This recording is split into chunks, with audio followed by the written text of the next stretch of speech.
Alright, so once again I'm live coming in. Just a little late, but you know, it is what it is. A lot of things going on. Weather's starting to pick up in VA, obviously. 70s this week, perhaps, right? Which is good. It's good to have a change in weather. From the cold winter to the spring soon. 11 days.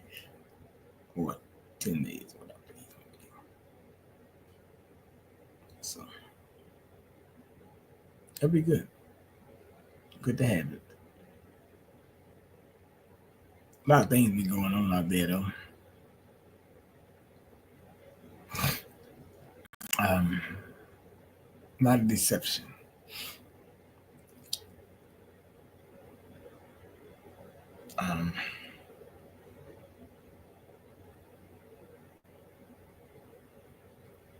Deception and leadership.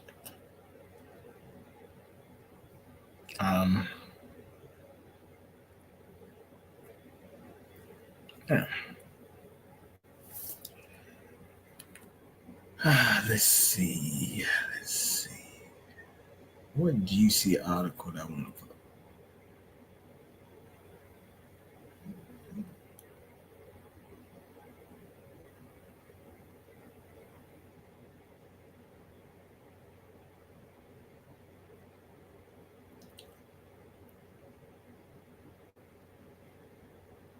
A lot of stuff I could pull up today, actually.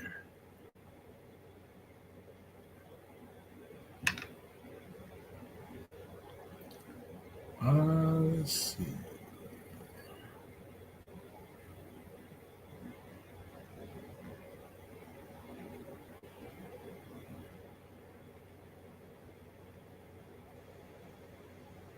All right, that's good. Cool. So,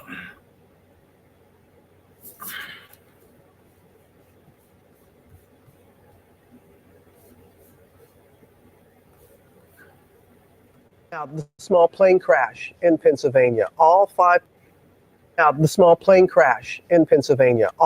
people on board the plane were injured when it slammed into a parking lot near the airport. Transportation correspondent Gio Benitez is in Lancaster, Pennsylvania for us. Good morning, Gio. Hey, Robin, good morning. Yeah, I want to show you what's behind me here. You see these buildings? This is a retirement village, and you see those trees? Well, the plane is right there in between those trees, right in that little parking lot that you mentioned, Robin. Incredibly, though, everyone here on the ground survived. People were not injured. Everyone on board also survived. This morning, dramatic video showing this fiery plane crash near a retirement village in Manheim Township, Pennsylvania. Flames and plumes of smoke filling the air. The plane hitting at least a dozen vehicles, and yet incredibly, no one on the ground was hurt. On board, 5 people, all surviving and taken to the hospital for injuries. At no point did the plane or the aircraft strike any part of the structure, so we're very confident that all safety concerns have been addressed. The plane, a Beechcraft Bonanza, had just taken off from Lancaster Airport nearby when the pilot reported an open door.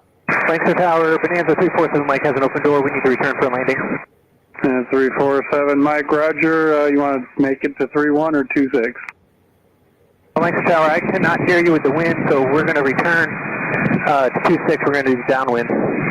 That wind is exactly what Jordan Spackman noticed when he saw the plane in the air. It was a windy day and it was struggling. I could see it kind of teetering and kind of making movements like this. And it was headed straight for the assisted living facility. Instead, the plane missing the building, crashing into a parking lot. Rescue 1, Lancaster Tower, the aircraft is down out just behind the terminal on the parking lot street area. I don't know how it somehow crashed in this tiny parking lot, just missing the building. And that was my first initial worry. That plane never making contact with the building. Police believe it skidded about 100 feet after first making contact with the ground. Now, there are many questions this morning. The NTSB, of course, is going to investigate all of them. But one of the central questions here is why that door was open. Did it take off with the door already open, or did that door open after takeoff? And that's what investigators are going to be looking at, Michael. Now, a lot of questions to be answered, Gio. Thank you for that. Refinance your home with a zero closing cost mortgage from Cap Center and save thousands.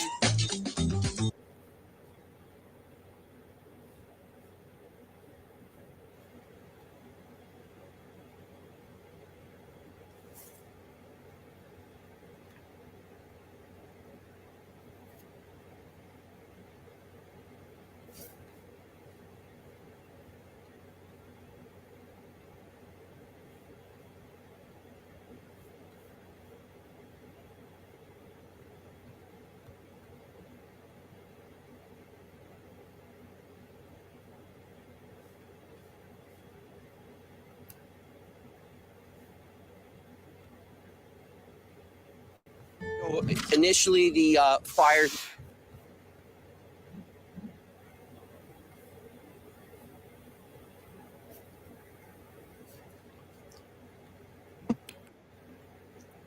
What's up, man? What's up, man? How you doing? Man, posted, man. You know what I mean? Hell yeah. Word. You know what I'm saying? So what's this dude talking about, man? Well, the first part, I was talking about the plane crash in Pennsylvania. Mm-hmm. That's the first part I was talking about. Mm-hmm. Yeah. So the first part I was about plane. Plane crash in Pennsylvania. All of a sudden, there's another plane. This is the third one in Pennsylvania. Second or third? Might have been. I'm not sure. Yeah. Third one. I know there's been quite a few, but why all these plane crashes happen in Pennsylvania? What's going on? There's like three of them. It's like the third one. What's going on? What's the city? So Pennsylvania used to be the capital of America. You know something that's crazy? Mm-hmm. You know something that when I watching, because I had looked at that video earlier today, mm-hmm. but I realized they had put something on the screen underneath that, mm-hmm. about the plane crash. Guess what they put on the screen on the headline? What happened? They put under the screen. This is on the Good Morning America news. They put on there, Israel cuts off electricity to Gaza. It was right on the news headline. Wait, Israel. I said, wait a minute. They tell dams. Did they mean it? They said it right there, and I'm like, well, wait a minute. I said, why they put that? But I didn't go look at the news all the way. I just know about that one that I saw about the plane crash, but I didn't know about that. I just happened to see that underneath the headline. I said, let me go look this shit up. And it came right up. Yeah, it came right up. Something about food or something, and then I think they said they supposed to send some guy over there tomorrow to talk about a ceasefire. I said, wait a minute, man. I said, hold on, man. You know, they said they had some hostages come to the White House or something like that. I'm like, okay. I'm like, wait a minute, man. Hold the fuck up, man. What about this? The only time is 3 hostages, by the way. Come on, I've been saying it. So I don't figure this game out. You know what I think? You know what I look at going on here?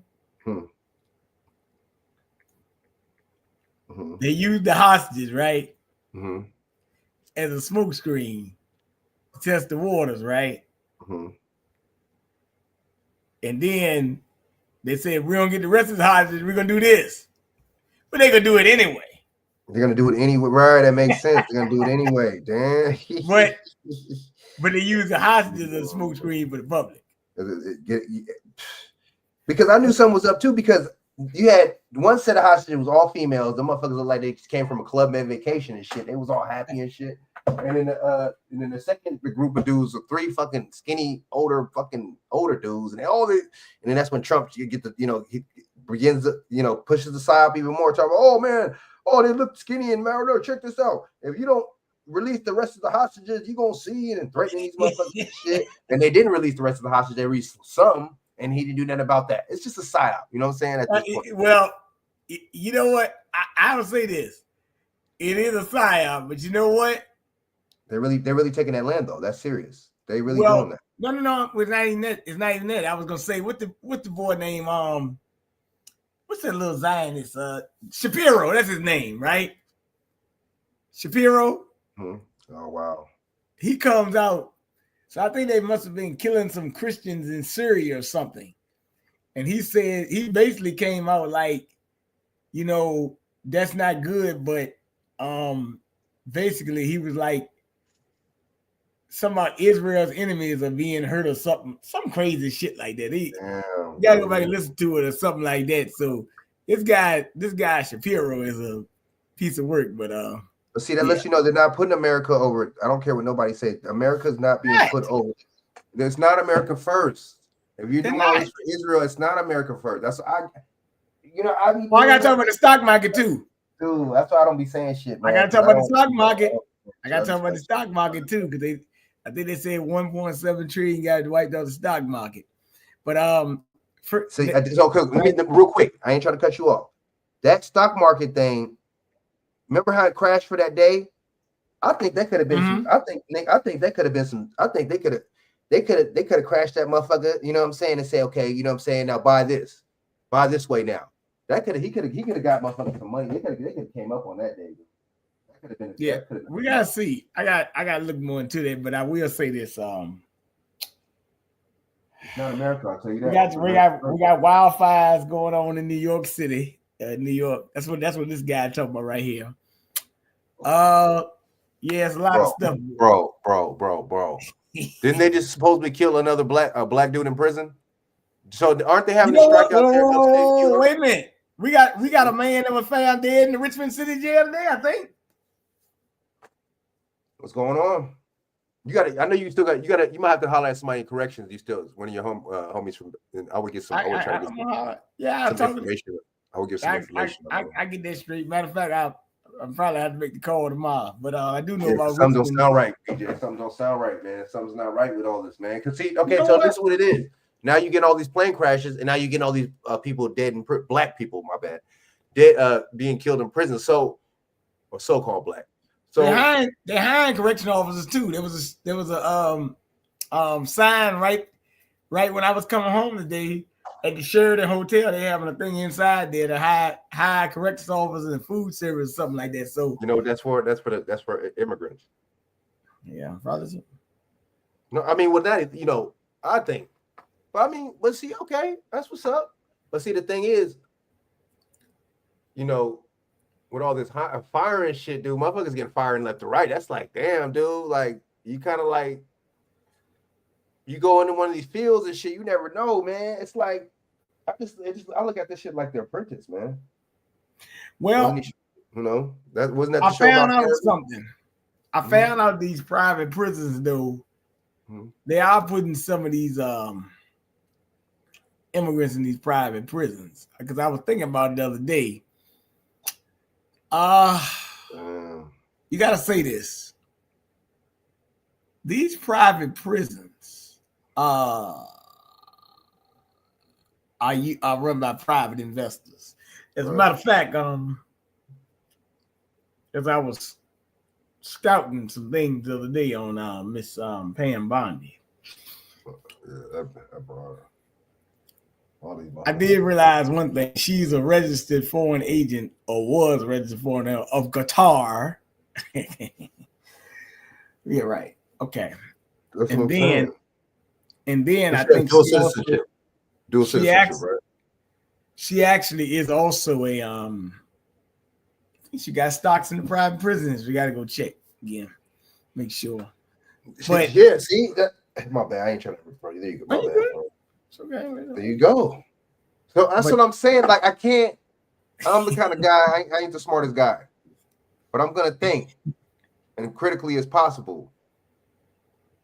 How is that America? So if I have a bunch of billionaire motherfuckers in my cabinet, and then their motherfuckers, they're giving me kickbacks and shit, you know what I'm saying? And then I got other motherfuckers in my cabinet, and they're getting kickback from their little billionaire donor. It's like, how is that any of that for America, bro? Aren't they talking about tearing down some of this forest shit for the lumber and all this shit? And I mean, some of this shit is fear mongering, so I really got to be careful because some of it is fear mongering. I peep it, but what I see, what I interpret in my mind is not fear mongering. What I interpret in my mind is already, you know what I'm saying, set in stone. There's no confusion. You feel what I'm saying? Yeah. But it's like you got somebody like Pam, just like before Trump had in his first administration, Pence was also investing in private prisons. So I mean, that's what I'm saying. I'm like, But I mean, all of them do it though. Democrats, Republicans, it don't matter who's in there. That's how the game is played. Being lobbied by the lobbyists. Yeah, I was right. Yeah, she's a part of the she lobbied for the Geo Group, which is a private prison. What's it called, the Geo Group? Yeah, Geo. The largest source of revenue is ICE. So these actions have negatively impacted the welfare and rights of incarcerated and immigration detainees.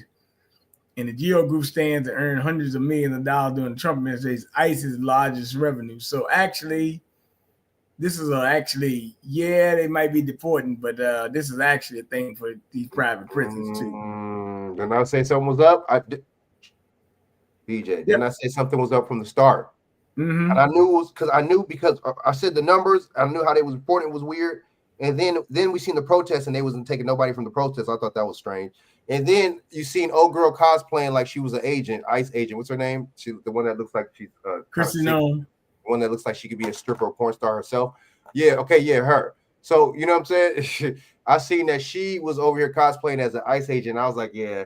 And then we all seen on my show. Remember, old boy asked her, "Is this for the cameras?" Low key. So come on, you gotta put her on the spot, and it was for the cameras.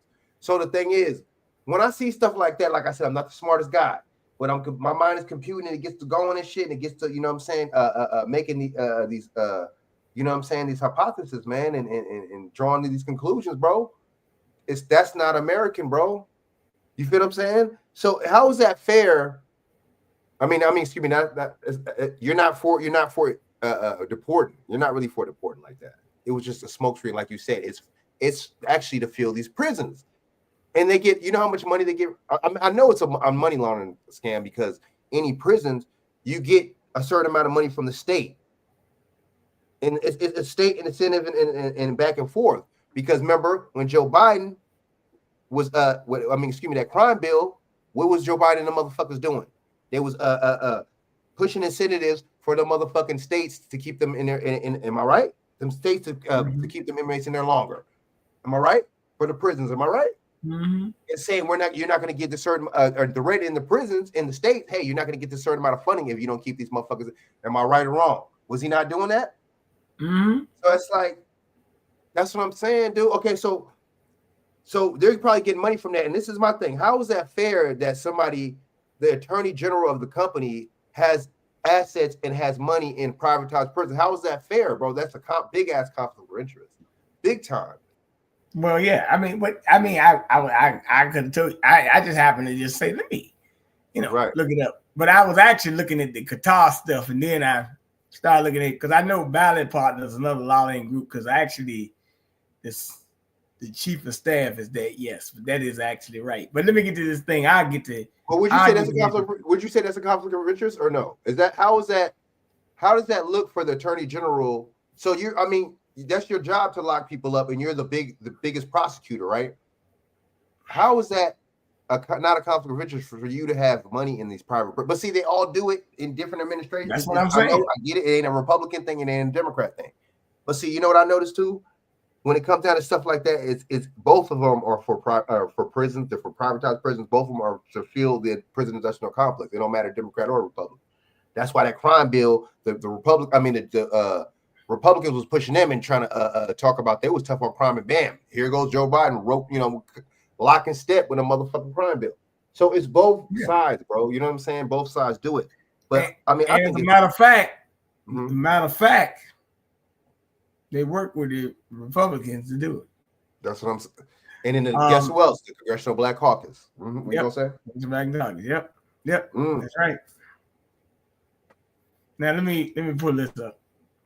Might be 5. Brush fires started around 1 p.m. today, and we had 4 separate fires, starting from Center Riches to East Merches, Eastport, and then into West Hampton.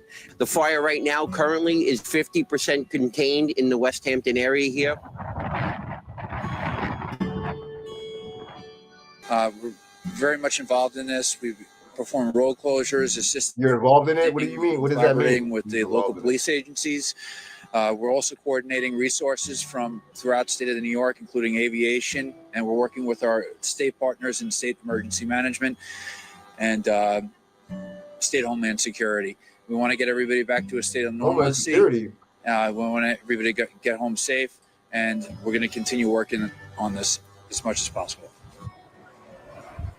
This is something that we're going to have to watch probably over the next few days. But I cannot. Why would you say that? Whoa. The volunteer firefighters hold of all over Suffolk County. Why would you say for the next? Well, huh? Is that just like estimate on how he would think that it's going to be all contained, or because remember we talked Gavin Newsom, you know what I'm saying? Dan Calloway had that video. We broke it down when they said that they was ready for this. They was planning for this 3 days before it happened. Why would you be planning on this 3 days before it happened if you didn't know there was going to be a fire, right? You see how these motherfuckers do it? Mm-hmm. These motherfuckers, I don't know. I be catching because I think the reason why I be catching stuff like that is because this is This stuff is psychological. That's why. You know what I'm saying? Well, it is very psychological, to tell you the truth. Yes, it is. Like it's mad psychological. You know what I'm saying? Mm-hmm. When you come all the way out east to West Hampton, but you see people from North Babylon, and you see people from other departments, you know that there's a brotherhood or sisterhood of firefighters that want to help, that are there, that volunteer their time, and they've all come out with one purpose in mind, to make sure that they help a community in distress.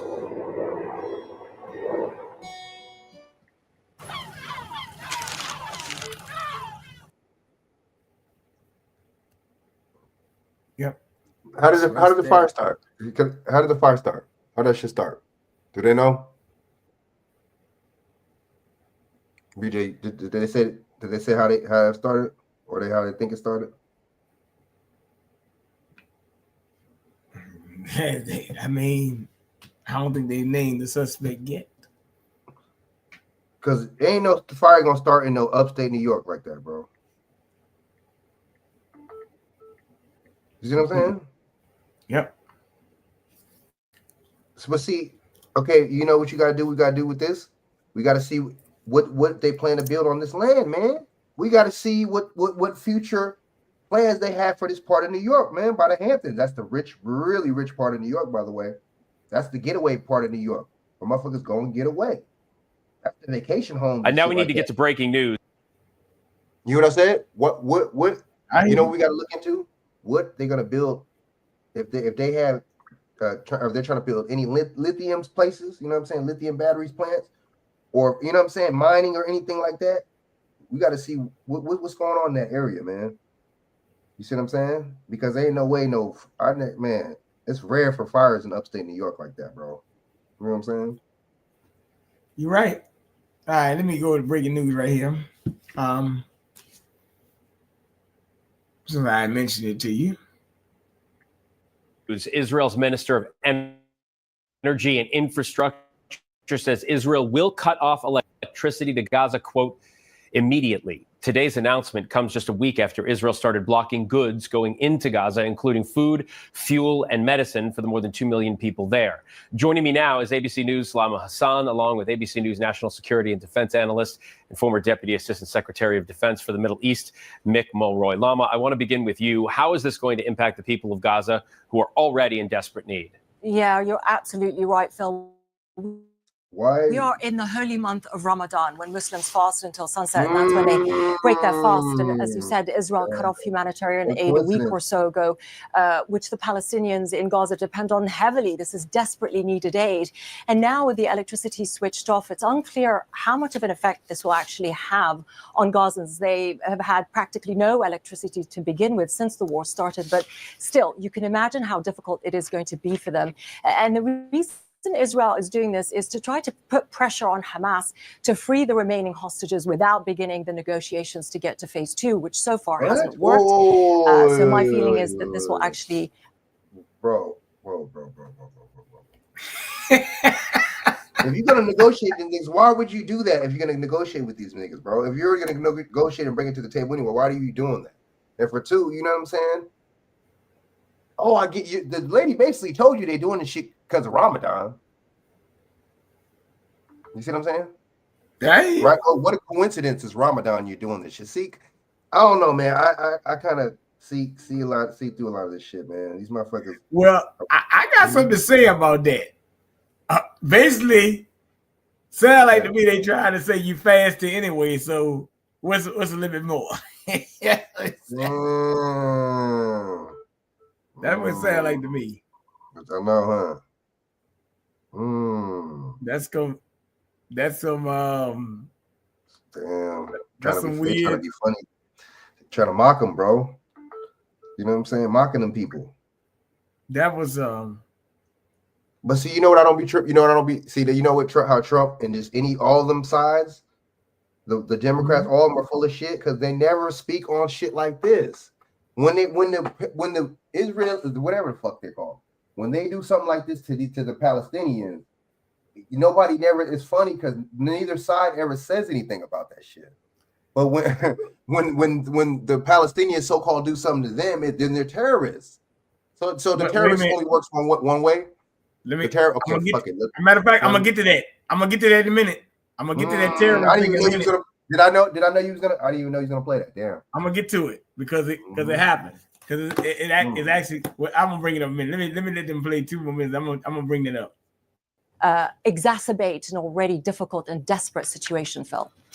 And Lama, Hamas has met with officials in Egypt. What more do we know about various negotiations that were happening there to get into phase 2? Because if memory serves correct, right before this happened, Israel had said to Hamas, let's extend phase 1 so that we can cover Ramadan, and that was rejected. So what's happening now? Yeah, so look, I think it's safe to say that things were already precarious between the two sides, between Hamas and Israel. And as you just said, phase 1 of the ceasefire deal ended with no real effort to get to the next phase. Israel wants to extend the first phase of the deal to continue the exchange of hostages, but without any commitment to permanently ending the war. And of course, Hamas opposes this.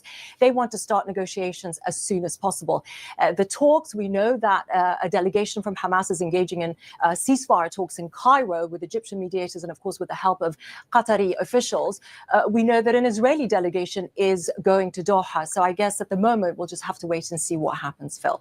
Okay, Lama. And Mick, how do you think this latest action from Israel is going to impact these ongoing ceasefire talks?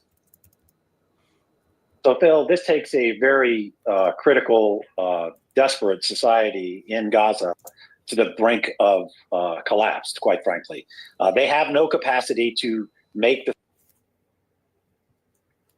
Bro. Now watch this.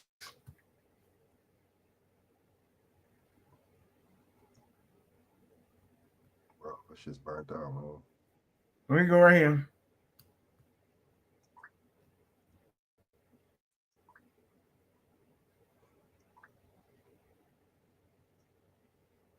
You can save hundreds with Liberty Mutual. Whoa! Ha, very funny, Limu. Doesn't even look like me. Say hello to Zaxby's Southern Fried Shrimp. You can shrimp on a salad, shrimp it with fingers, Trump administration is cutting $400 million in federal funding from Columbia University for not combating anti-Semitic protests. National correspondent Janae Bowens takes a closer look at the controversy.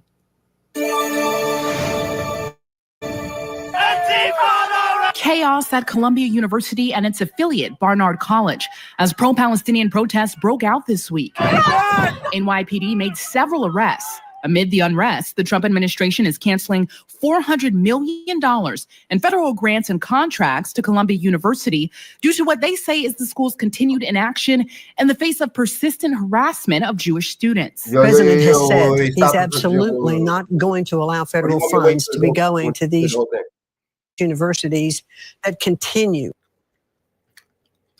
Bro. Go ahead. So retaliation is cool, bro. Retaliation, because you know you could sue a company or any kind of establishment, you know what I'm saying, workplace, anything like that, school or something like that for retaliation. You could sue. You could sue him for that. So why is it okay for the president to? Why is it okay for him to do it? You see what I'm saying? As a matter of fact, you're retaliating because now. Well, let these little motherfuckers protest, even though it's all a psyop anyway. We're gonna say, my bad. We're gonna say, what we gonna say? Well, my thing is, I look at the perception of who you can protest against and who you can't. That's not a good look, right? It looks bad. Now they claim they took this anti-Israel protester at Columbia, the top one, and got him out. But I'm like, well, wait, why you just go get this guy? So I'm like, but really, to tell you the truth, it's perception, because what they're not telling you is that they're saying if you're an immigrant, you're gonna be deported, and if you're an American student, you're gonna be expelled, right, for participating. Now, my thing is, the psyop really is not, to me, the protest. The psyop is when I play the part with Marco Rubio, they're gonna say they're gonna spot the people protesting through AI biometrics. That's the game that they're running. Right. See, they want to get their biometrics anyway. Let's just do it this way. It's my move. It's my move. To allow anti-Semitism on its campus. They're going to get the biometrics.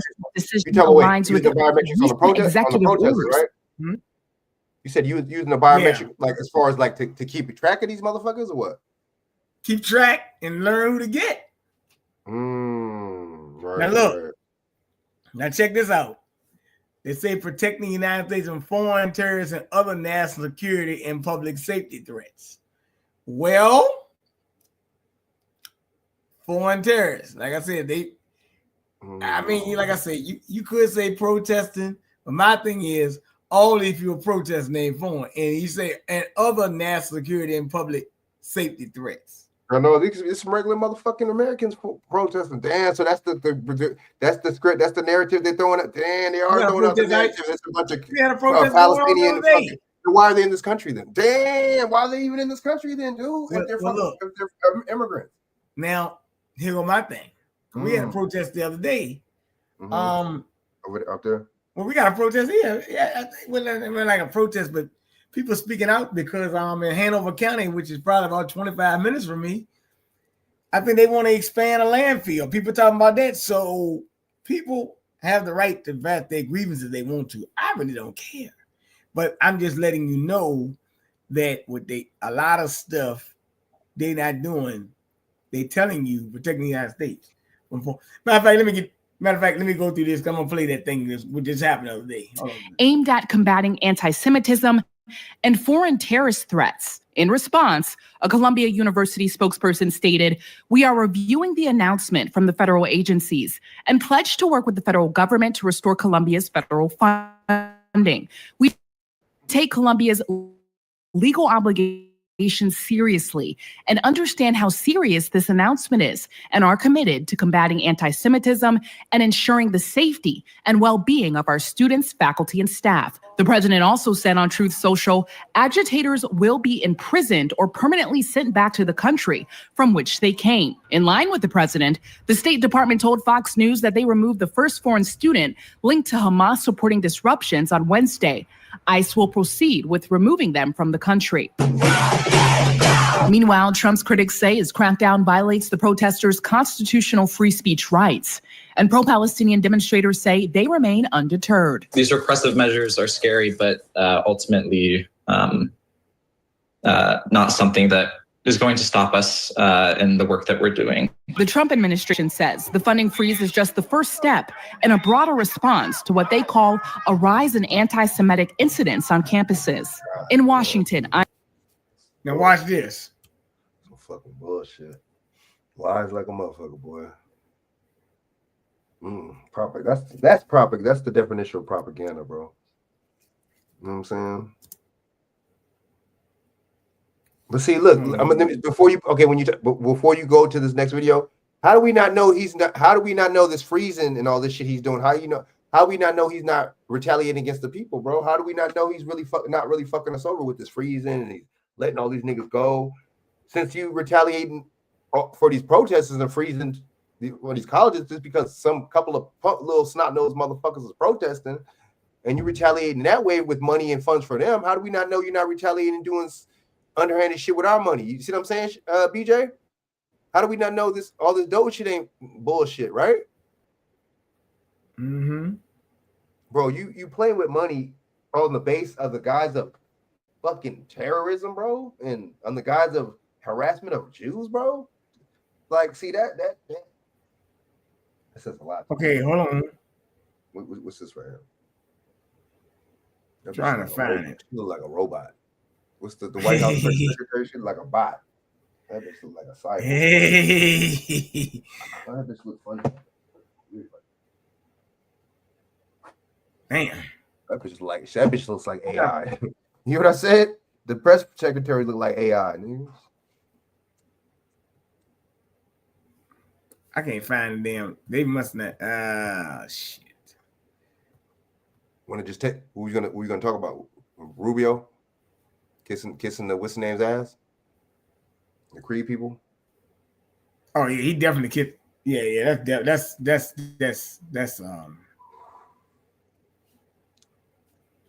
yeah, that's definitely he does that all the time. He's supposed to be a Cuban too, isn't he? That's what I'm saying. What is he doing for that? I wonder what he does for the Cuban people in Florida. I wonder. Yes. Oh, here it is right here. I found it.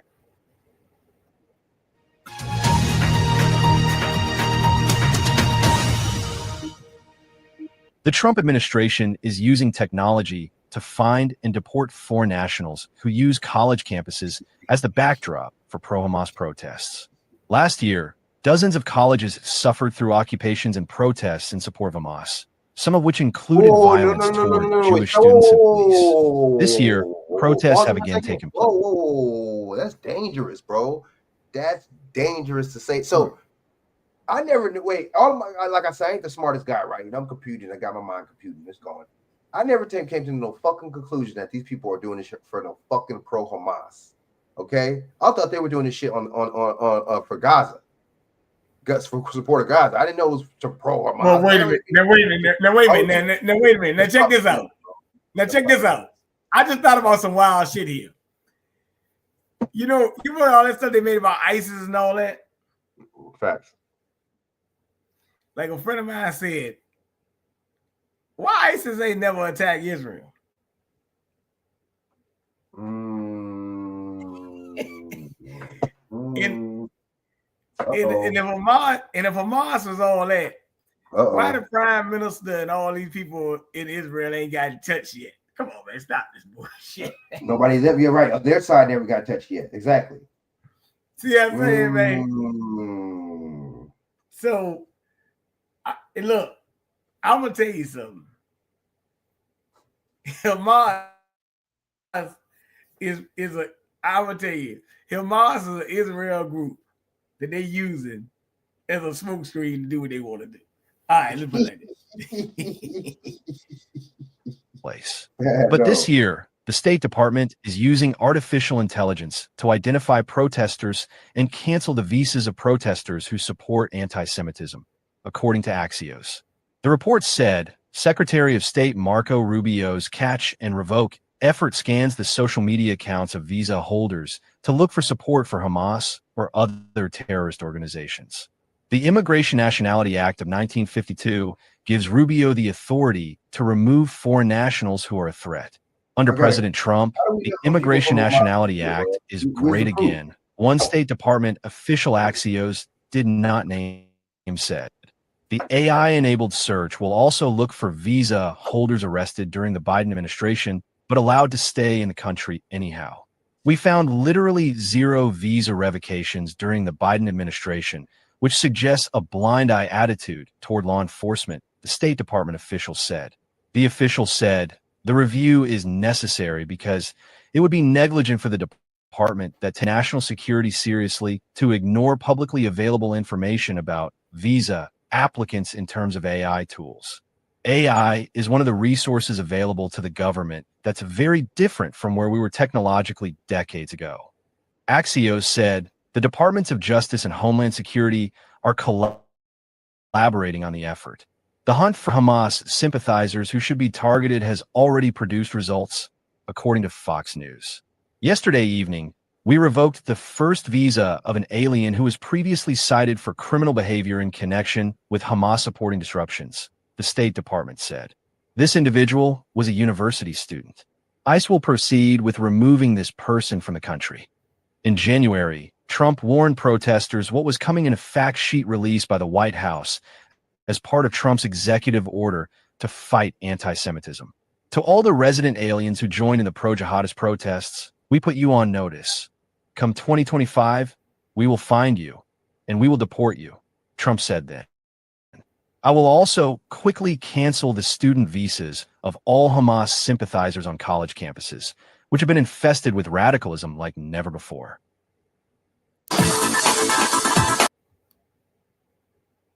So basically, they're gonna use what they're telling you. They're gonna use AI to get them to scan people and stuff like that. Basically, which I said they were gonna do. As a matter of fact, come to think about it, you had sent me some stuff on what is it, Doge or something like that, and a lot of them fired workers, they're gonna use AI bot to replace them. That's what I was saying, dude. It ain't about. It's not. You know what this shit is. It's not about fixing and seeing about the corruption and all. That's not what it's about. Because they would still be giving money to Israel. That's no. You know, and they would. How come they would? Why are they not going after the military spending, bro? You know do you know the military spending is kind of. You know what that's kind of like? Accelerated degrees inside. You know what the military spending is kind of like, bro? It's kind of like having car insurance, bro. It's a scam. It's basically, you know what I'm saying, break glass if this happens. It's basically your car will be insured if you have an accident. You see what I'm saying? It's the same thing with that shit. You see what I'm saying? It's like, bro, when's the last time we was at war, bro? Right? Actual war. We don't go to war every day. Why is the military spending why is the military budget still so fucking high? You don't think they should cover? See, these motherfuckers are stupid. Why y'all cutting from all this other shit? You didn't go to the Pentagon. You didn't start cutting at the Pentagon. Why is that? You know what I'm saying? Why is Elon Musk's shit? Why is his companies not getting audited? Why is he getting more contracts? You see what I'm saying? That's what the FAA about. It's like, bro, you said that's what the FAA is about? Yeah, I sent it to you yesterday. They were trying to go after the FAA. Okay. The FAA, I think they say Starlink might try to buy the FAA. But see, that's what I'm saying. I don't know, man. This shit is, bro. But here we go. It did say in the article that $38 billion of Elon Musk's money come from government contracts. So why isn't any of that? Like, why? So the American, the American people are supposed to suffer, right? And a lot of these niggas cutting the park range. Why would you fuck with the park rangers, bro? What the fuck? How are niggas getting over in that department, bro? Park rangers, nigga cutting this bullshit, bro. Cutting the wait a minute. You gotta look. I'm gonna have to look more into that one. You know why? I know I gotta look more. They might be tearing down some forests or something. So that's what I said earlier. I don't think you heard me. I think they're gonna start tearing because remember he said when he was talking about Canada, he said we don't need their lumber. We got plenty of lumber. We got plenty of trees. Didn't he say that? Yep. That's why I'm like, what's really going on, bro? You know what I'm saying? He's not like I said, he's not doing all this audit and all that shit is not for that, like you just said. All this auditing is to fucking replace these motherfuckers with AI, bro. It's that simple. It's that simple. Yep. How many tech guys he got on the side? Trump, Peter Thiel, who else? Elon Musk, who else? Who else? You got a guy Ellison. A lot of people. Matter of fact, come think about it. How does that look? I gotta before I get off here, I gotta get that thing with BlackRock possibly buying that Panama Canal too. Is that BJ? You got 3 tech guys I could just name off the top. You got 3 tech dudes, you know what I'm saying, buzzing around your cabinet, bro. How does that look? Does that look like you doing shit for America, or does it look like you doing shit for these motherfuckers? Well, yeah, it's the tech guys. When I told you they were trying to build a technocracy anyway. As a matter of fact, I gotta get to let me speed this up because I'm gonna bring that up in a minute. Of an illegal strike. The governor and I are happy to report it has now ended. Breaking news now at 6. The State Department of Corrections declares that more than 3 weeks of strikes at prisons statewide are over, but some striking officers say otherwise. Good evening. Thank you for joining us. I'm Sabrina Dami. And I'm Mark Mulholland. Within the last hour, docs unilaterally declared an end to the unsanctioned strikes, saying more than 5,000 correction officers and sergeants were back on the job. But those who've been on the line say it's not over. This is a story we've been following closely since the strikes started 21 days ago. 85% of those striking workers were required to return to work by 6:45 this morning in order for this latest agreement between the state and the union representing the COs to remain in place. The Corrections Commission, however, just said the number of returning workers did not reach that 85% threshold. But despite that, he says the agreement remains in place. Those included a halt committee, a 90-day halt suspension, and 12-hour shifts being maintained during this emergency. Health insurance, he says, will also be reinstated for any worker returning to work. I want you to know that I heard you. Your safety, your family, your work-life balance are important to me. And I'm committed to continue to listen to your voices as we move forward. Termination letters were sent to more than 2,000 employees who remained on strike today. Right now, 10,000 officers and sergeants are working. Prior to the strike, that number was 13,500. While state leaders were tying up loose ends today to end the strike, or at least try to, lawmakers were reaching out to the White House seeking federal help. In a letter sent to President Trump today, Republican state lawmakers urged the commander-in-chief to federalize National Guard members, thousands still in the prisons now. Dan Levy joins us live from the state capitol. Dan, good evening to you. Good evening, Sabrina. Good evening, Mark. Yeah, if the New York National Guard members were to be federalized by President Trump, it would mean they would receive pay benefits and health benefits and legal protections that are equal to U.S. Army personnel. That was the goal. That's why they held a news conference here in this big building behind me earlier today. Now, because of the working conditions inside the state prisons, because of the violence and because of the danger of being attacked by unruly inmates, and because National Guard members do not have the same training as seasoned correction officers to deal with those conditions, lawmakers want to make sure that safety measures rule inside the prisons. Outside the Green Correctional Facility in Coxsackie today, a few dozen striking prison workers remained on the picket line. Several of them told me that they were among the 2,000 employees who lost their job today and who lost their health benefits. But they also know that for the time being, National Guard members will remain inside the prisons. And everyone also seems to know that working conditions will likely remain, let's say, less than ideal. The stories that I've heard from family members and constituents across our state of what our National Guardsmen are encountering in the prisons is horrifying. And to think that should they be injured while doing this job, that they would not be eligible for a service-connected disability is unconscionable. Their job is to respond to natural disasters and emergencies, not to respond to Kathy Hochul's self-created political disasters. That is what our governor has chosen to do with the National Guard. It is a travesty, and it needs to end. The goal has to be to get them back. Whatever has to be done to get them back to work, that has to be the overarching mission, because we all lose otherwise. In the last paragraph of that letter that was sent to the White House, lawmakers were encouraging the president to continue to monitor the situation and to engage with Governor Hochul if they felt it necessary. Live at the Capitol with coverage you can trust. Dan Levy, News.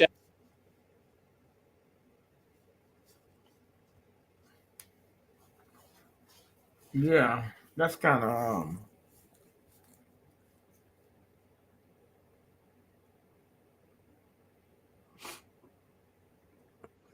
wild right there. But see, the thing is,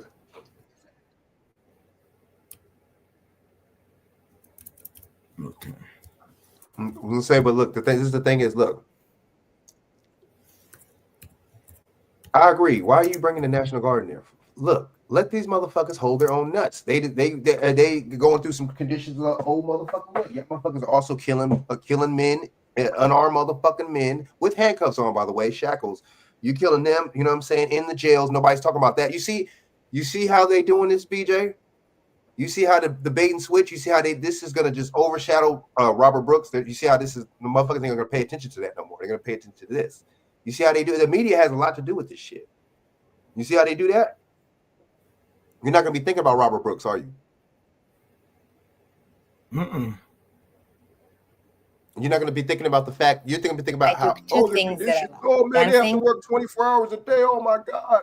Shit, man. They're not getting paid. I made them into a successful they're not getting paid right now. Well, we got a lot of attention. They killed the dude named Messiah. I think they killed another brother in another prison upstate New York, like last week, a couple weeks ago. So this is the thing. This is going to just overshadow all that.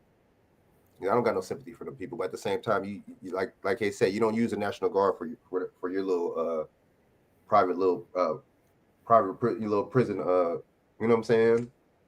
Police, bro. It don't work like that.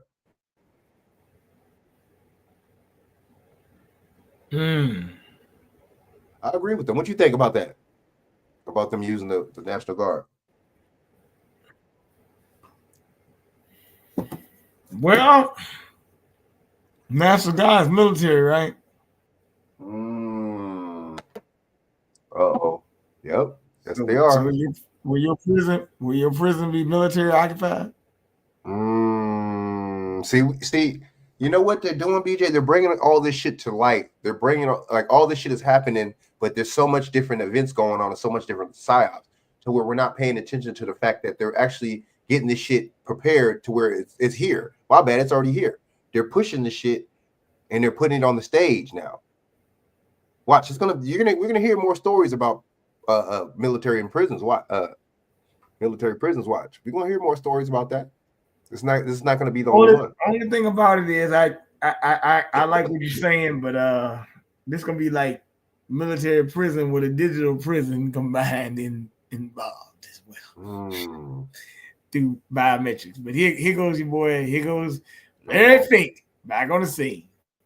In terms of infrastructure investing, and maybe misrepresented in the press the notion that BlackRock had bought the Panama Canal. I think you've tried to correct that impression and also making it clear that it wasn't just, first it was ports and it wasn't just Panama. So tell us what you've done and why you've done it. Well, first of all, my kids called me and said, BlackRock bought the Panama Canal. Can we go on it? And I said, we did not buy the Panama Canal. This is something we've been working with the seller, Hutchinson Whampoa, for some time, but it was a very concentrated period, about 2 weeks. where they, they've been faced with a very poor stock price for some time. From our estimates, Hutchison was trading at 30% a book. And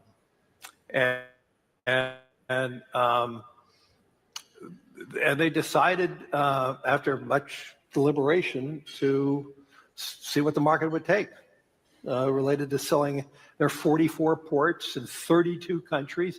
I mean, there's 6 of the ports are in the Suez Canal. No one ever mentions that one, or all the other ports that are around there. 6 just in the Suez Canal. Yeah. But through through GIP, which is a company we bought last year, there was a partnership between GIP, BlackRock, and the largest shipping company in the world. And they own a port company called Till. We had the most strategic, I would say, partnership to build this out.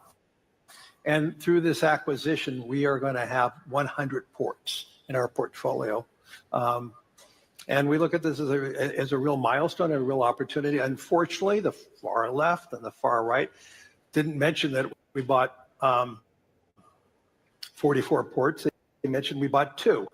And so the total consideration, I would say the 2 ports in Panama represent about 4% of the total consideration value. 40-something ports they bought? U.S. ports? I don't know the U.S. I know they got 2 of them in the Panama Canal. Okay. Oh, yes, right. This is the one. Yeah, they just bought the Panama Canal. Damn. But he did say the left and the right are not telling that they got 44 ports. Damn. And they said they only reported 2. Here's the deal with that. Here's the deal.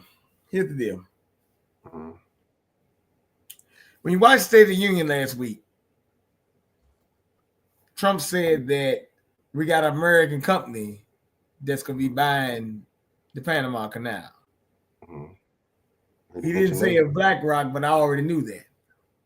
Nice. Okay. Mm-hmm. But remember, they told you that China was controlling the Panama Canal. Right. Okay. A damn lie. But China might have had some stake in it, but at the end of the day, I really think they were using this as a smokescreen to get BlackRock. Because BlackRock used to be kind of looked at by conservatives as a lightning rod. They couldn't stand BlackRock, right? Now they talking about changing their stance possibly on BlackRock. Why? If I don't care for BlackRock, I don't care for BlackRock.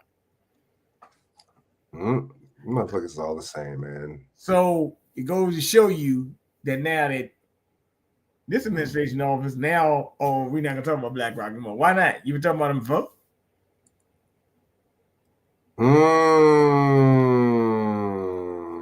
They all the same, baby. So it's kind of BlackRock probably sprinkled a little something on them. BlackRock probably sprinkled a little something. Give me a little couple mil, man. BlackRock portfolio has went up since the election. I think they up there like $12 trillion now. So yeah, of that transaction.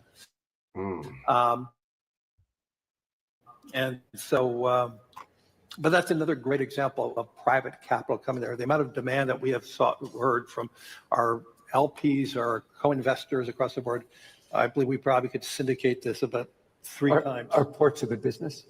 It's a great stable business. If you believe that the world can grow at 2 or 3%, maybe 3.5% a year, that means even with tariffs and other things, it means the ports are going to be quite active, and they're going to throw off, as I said, 15, 16 type.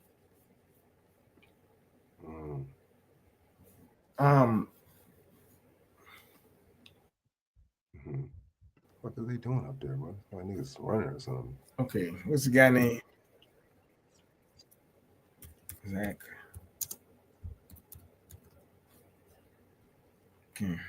Or Gematria effect? Well, I guess same shit. This is it. Yeah.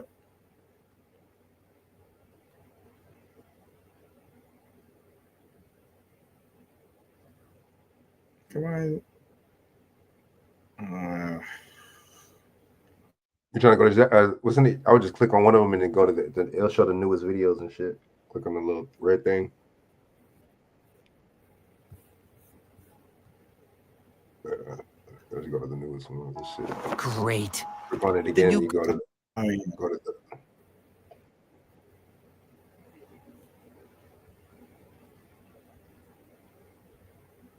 I got you.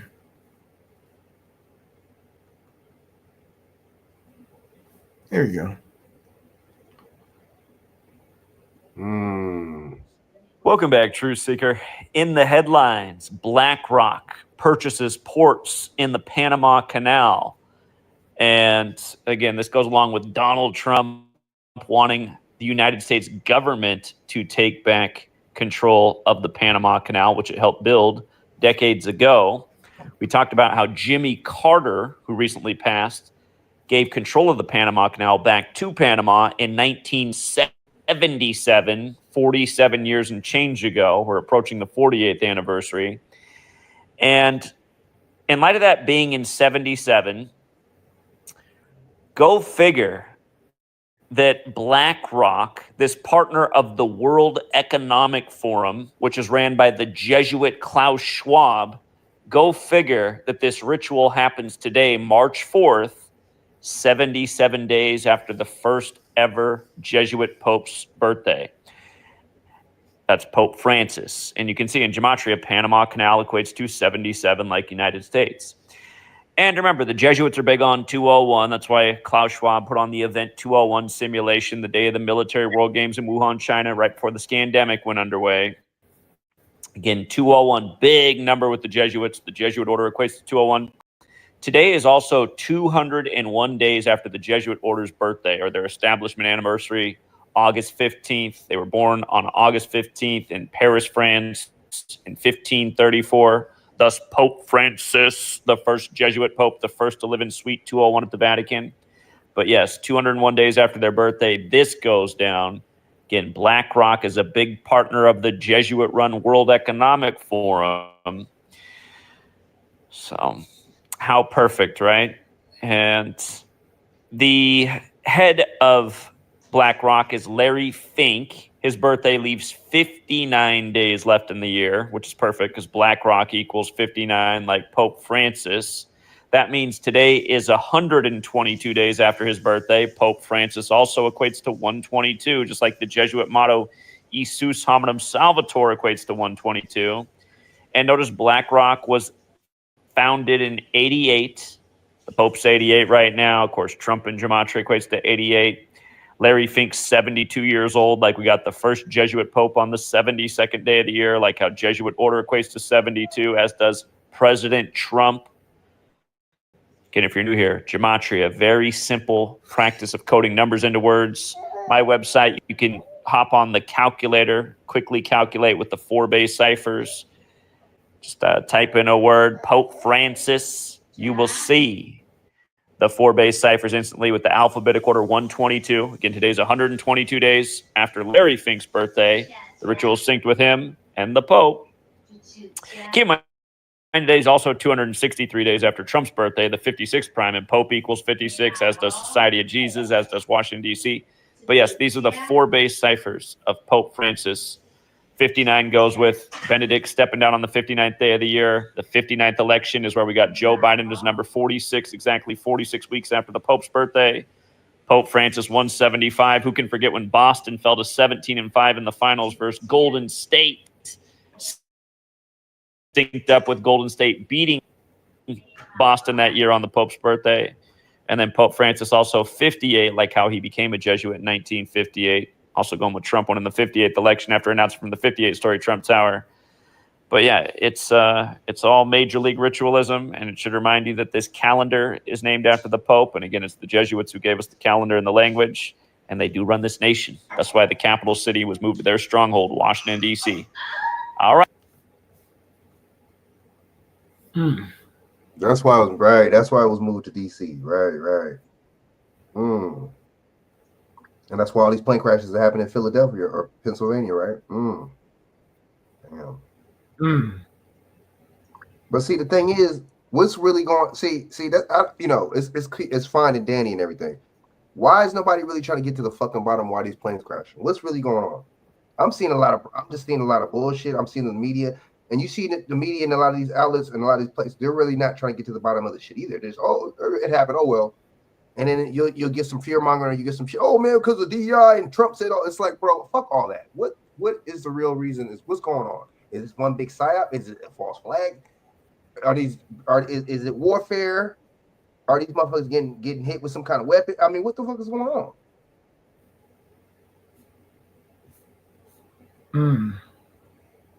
You notice that? They report on it, but it's just like, okay. Another story. I don't know, man. That's why the news is the fourth branch of government, brother. Media, man. You get misinformation, disinformation on both sides. You get on the mainstream media and you get it from social media, baby. Wow, this all look terrifying. Well, you can rest easy knowing Progressive's got your back. Big old tree limb comes crashing through the window. It was billed as one of the most successful IPOs at the time. Beyond Meat, the best performing IPO so far this year, up 163% on day one. In a year that's already been chock full of IPOs, Beyond Meat is the fastest grower of all of them. This plant-based trend is real. It's here. There's real serious demand. Kind of smoky, has a nice consistency Is it to it. meat-like? It's meaty. I really could sink my teeth into it. Yes or no? Would you eat it again? Yes, I would. Beyond Meat was off to a sizzling start when it made its IPO debut in 2019. Better tasting products by the company and others in the plant-based meat industry led to soaring stock prices and booming sales, while growing partnerships with restaurants and retailers generated greater acceptance among consumers. Everybody wanted a piece of them. Everybody wanted to tell the story, and that encouraged people to trial the products. Our goal is to become a major global protein company, right? And so this is an important step in that direction. Yet something changed over the last few years. Rather than continuing growth within the industry, declining sales, mounting layoffs, and shutter factories dominate headlines today. And Beyond Meat, once a leader in the sector, has seen its stock fall from a high of $239 in 2019 to hovering just above $3 today. Consumers really found that plant-based meat alternatives fell distinctly short of what their expectations were for the category. This was made to be a major disruption of the food supply and a major threat to the beef industry. And it didn't work out that way. So, just exactly what went wrong? What are some of the challenges and headwinds facing Beyond Meat and the broader plant-based meat industry today? And can the sector reinvent itself to win back consumers' appetites?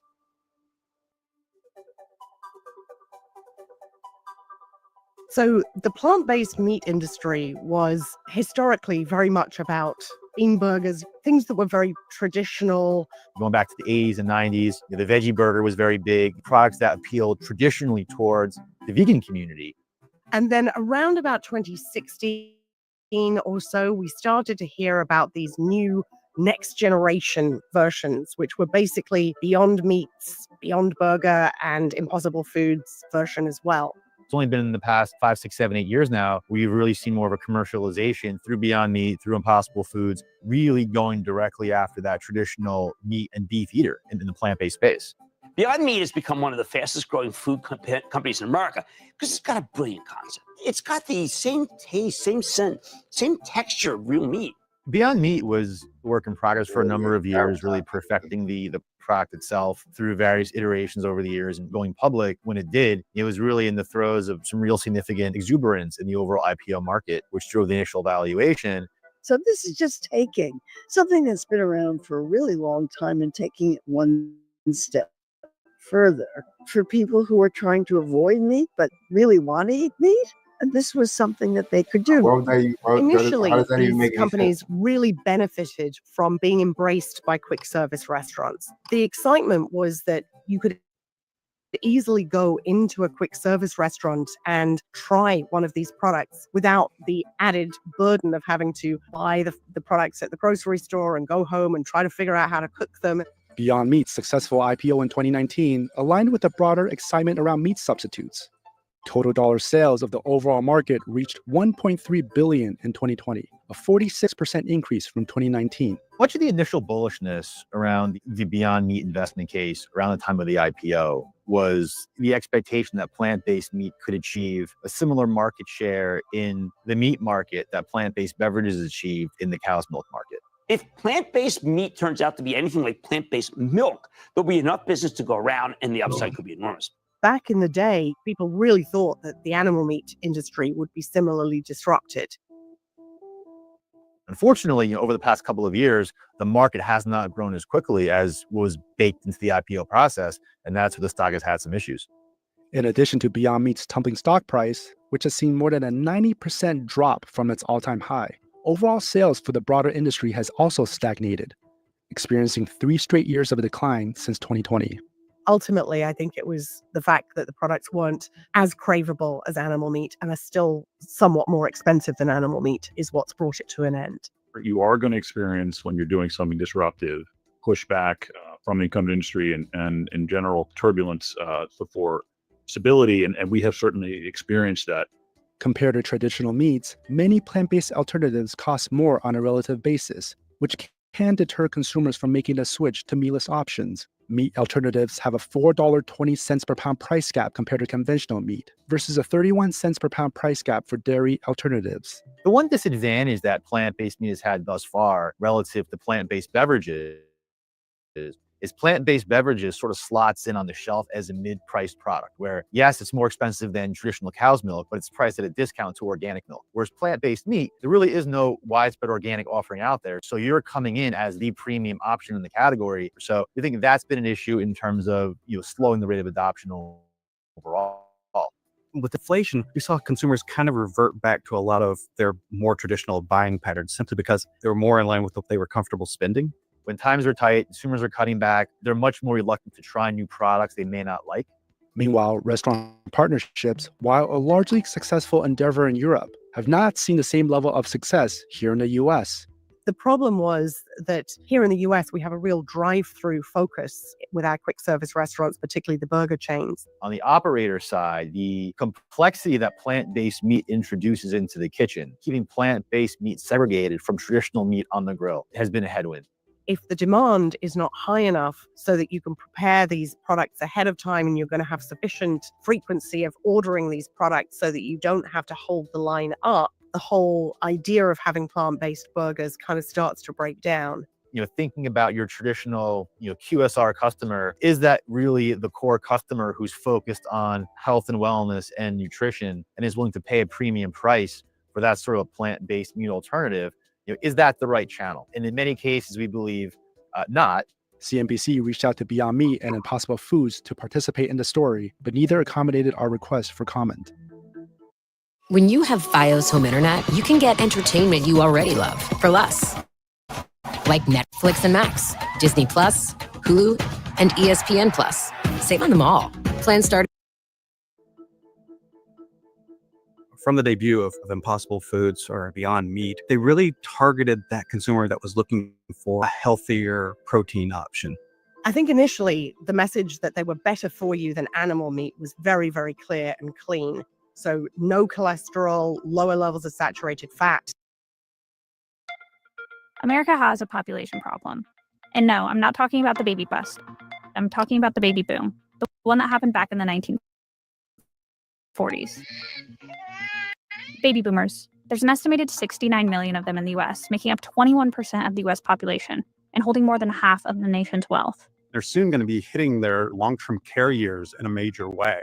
I think this space is completely underprepared for the number of older adults that are going to need long-term care and end-of-life care.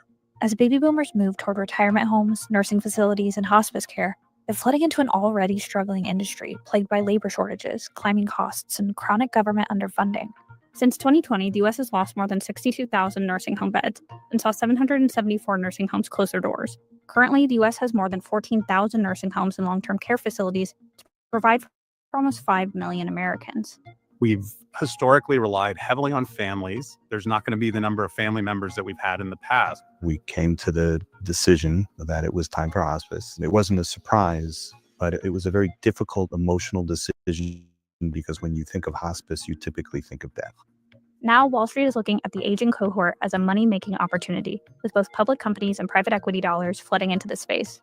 Roughly around 25.5% of all Medicare beneficiaries that received hospice care receive them from a publicly traded or a private equity-owned hospice. Between 2015 and 2022, 47 private equity firms bought 124 U.S. hospices. The market is growing significantly. Do we have transparency in who owns the building and how they're spending our dollars? So who is positioned to make money off this massive block of aging baby boomers? And what does it mean for senior citizens and their families?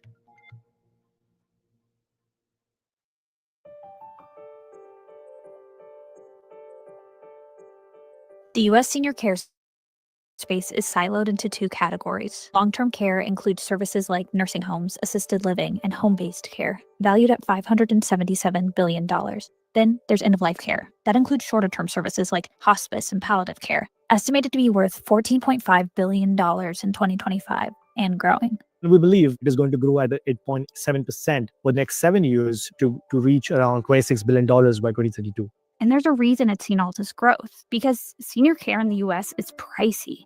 Between 2009 and 2024, the cost of medical care services in the U.S. climbed 54.5%. In 2023, the median annual cost for a private nursing home room was over $116,000. For in-home care, the median annual cost was $75,000. Now, families can and do fill those care need gaps, but a large portion of the funding for both long-term care and end-of-life care comes from Medicaid and Medicare. Medicare being federal health insurance for people 65 and older. Medicaid being state and federal health coverage for people with limited income. Medicaid makes up 44% of all long-term care spending in the U.S. Medicare covers around 20%. In 2023, 90% of U.S. hospice patients were Medicare beneficiaries. That means seniors and their families are often at the mercy of Medicare and Medicaid policies, which don't favor at-home health care. Medicaid is not a super generous payer, and it often pushes individuals into nursing homes before they would like to go there, basically. It underfunds care in the home and the community where older adults and their family typically want care to be delivered. And more people aging into this space means more Medicaid and Medicare policies, and more money, a lot more money. And that's catching the attention of companies and investors with deep pockets. Private and public entities have been investing in the senior care space for a while now. This is nothing new. Big healthcare players like Vitas, a subsidiary of ChemMed, has been buying up smaller regional hospices and long-term care operations for years. Insurance companies, REITs, and real estate companies are also investing in nursing homes and hospice agencies. All these companies and structures make for a pretty crowded space, especially when it comes to long-term care.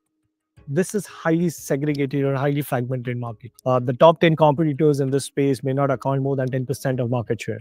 What is new is this: the influx of private equity deals in the senior care space since 2020, with a significant uptick happening in the hospice space, a trend that's been picking up steam since the 2010s. Hospice was started as a grassroots nonprofit movement, where the majority of care, a couple decades back, was provided by strictly nonprofits. And in this current landscape now, the majority of hospice providers are for-profit.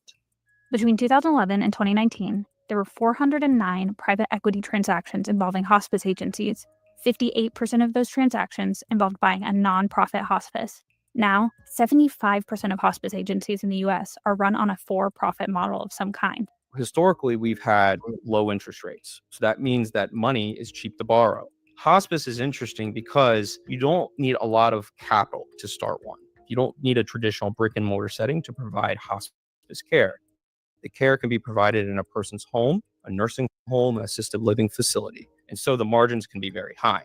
Margins for for-profit agencies generally land around 18 to 22%, a major uptick compared to nonprofit agencies.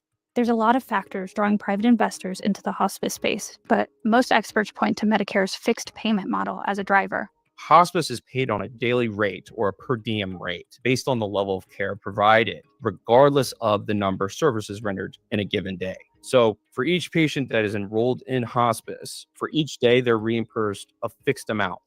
It doesn't matter how many services that hospice provides to you, they're getting that fixed amount of money.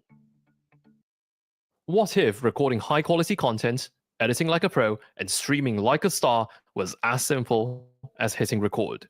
With Riverside, it's just that. Riverside makes the entire process easy, from recording to editing to streaming without having to jump from app to app. Everything you need is in one And they're making that, recording is simple. Hit record to capture your live set locally, maintaining the highest quality recording while also creating separate audio and video tracks. If things hold up at this price, basically making it private. You know, they're basically making profit off the shit, man. Making it private. You know what I'm saying? Yep. Let me play couple more things, and then I'm out. While y'all were distracted last week, you know, everybody was distracted with so many things, and one of the biggest reports came out for Black women last week. You ready for this one, Frank? What's happened last week? In today's Daily Health, we are digging into an alarming new report about popular hair products. For many Black women, hair braiding with synthetic hair extensions is a common practice, often referred to as a protective style to strengthen and grow the hair. In fact, the market for hair braids, wigs, and extensions is expected to grow at least $6 billion by 2029. That's according to Aristone market research. But Consumer Reports find some synthetic hair often marketed to Black women and girls contains carcinogens and at times lead. The findings are leading some to ask how protective these styles really are. And one of those people is Crystal Thomas. She is a medical student who published commentary about this issue in an academic journal. About 2 years ago, I decided to get braids for the first time in over a decade. And I was really excited about it at first, but as the day went on, I realized there was this unbearable smell. As I kept smelling this, my throat tightened up. It felt very dry, and I noticed my hair was itching. It was just difficult to breathe overall. After a week of continuous washing, I said, seeing that the smell didn't go away, I said, you know what? I'm getting rid of these. As consumers, we implicitly want to believe that the products we purchase are safe. That's not always the case. Black women are a higher risk for uterine fibroids, for more aggressive breast cancers, and so on. Is exposure to these products a contributing factor or not?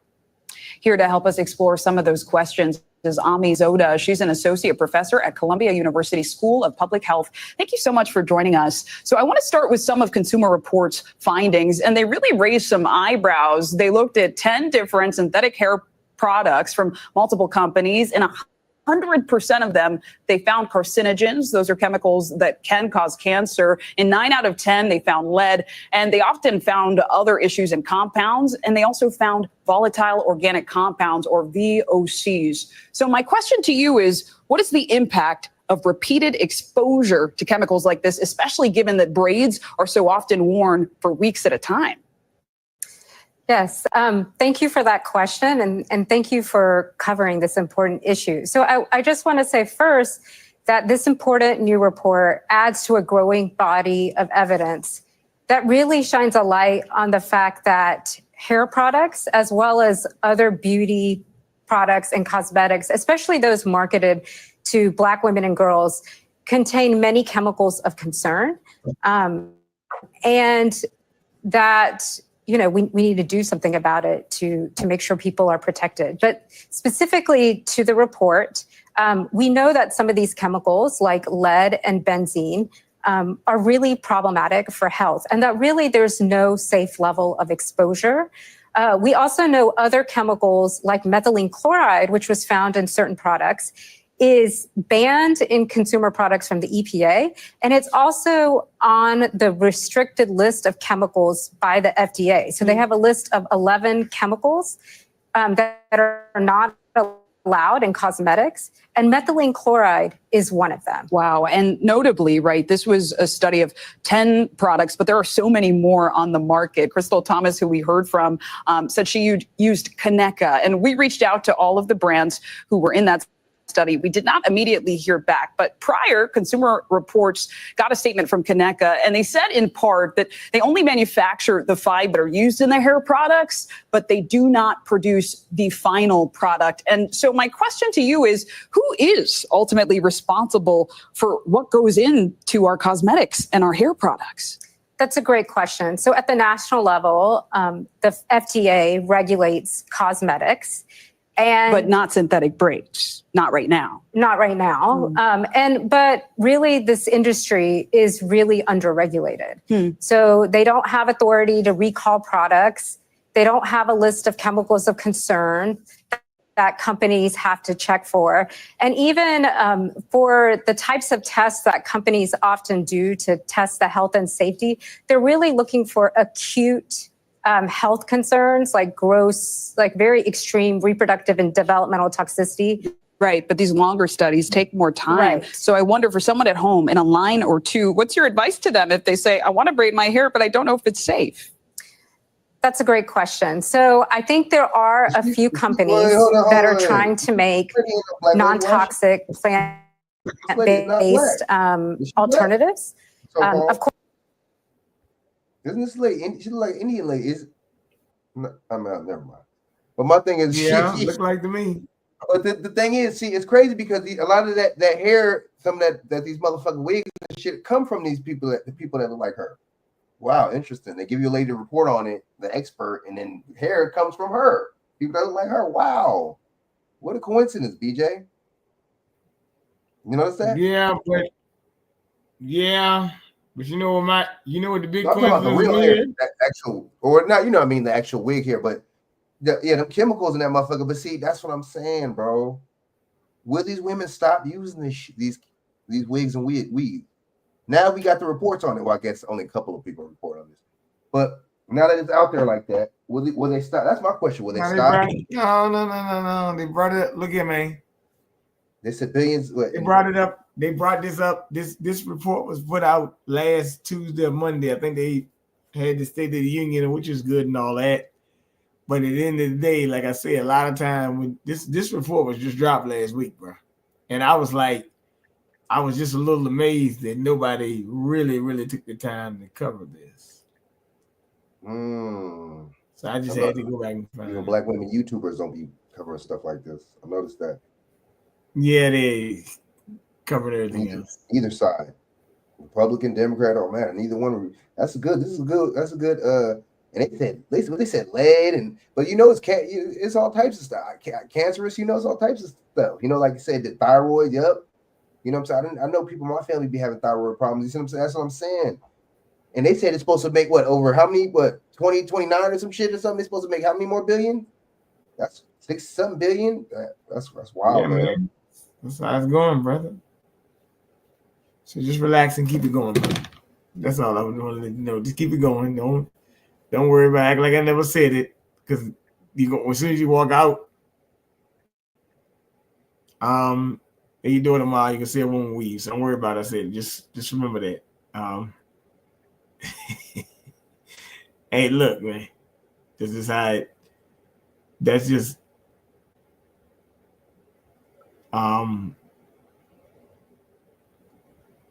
this is how it's going. So I might have to get into some more stuff of this at a later time. Talk about synthetic hair. Oh no, they got one more video. I forgot this one. Oh yeah, I gotta tell you about this one. Yep.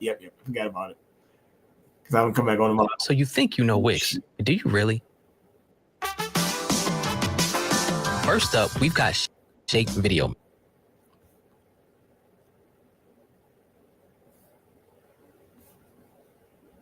Now, if things hold up at this price and we stay as busy as we were last year, I'll pay $70,000 more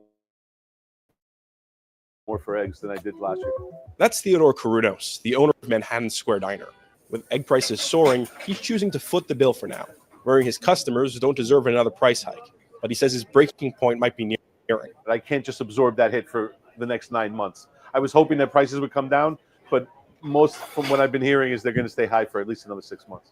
That's a problem small business owners across the country are facing, ahead of what's expected expected to be one of the priciest years on record for eggs. The price of eggs is already at a historic high, with wholesale shoppers like small businesses last week paying $8 for a dozen eggs. Many grocery stores sell their eggs at a loss to get customers in the door, bringing the average retail price of a dozen eggs to $5.